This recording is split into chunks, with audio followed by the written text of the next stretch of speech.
It must be a fox, added Susan, grinning. So Susan also started teasing Lucy, and she added that it must be a fox. Here, grinning means smiling broadly. The children teased Lucy, who was always the most cautious of them all. So Lucy was always very much cautious of all the 4 children. So the children, the other 3, they teased her.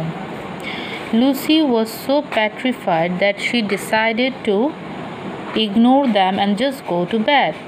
Lucy was so afraid that she decided that she should ignore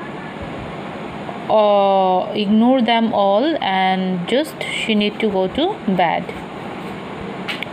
The next morning it was raining very heavily, and after the breakfast the children sat around wondering what to do.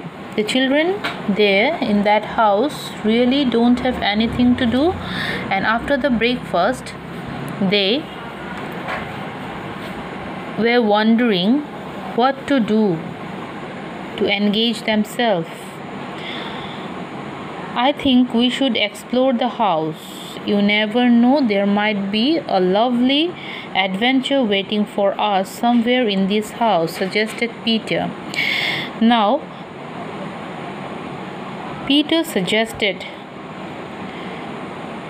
to explore the house, and he hoped that there might be something very much adventurous waiting for them. They never know. So the others agreed with Peter, and they decided to explore the house, to search in the house. Lucy was still a little unsure. Lucy was in a state of hesitation whether to join her brothers and sister or whether to remain there.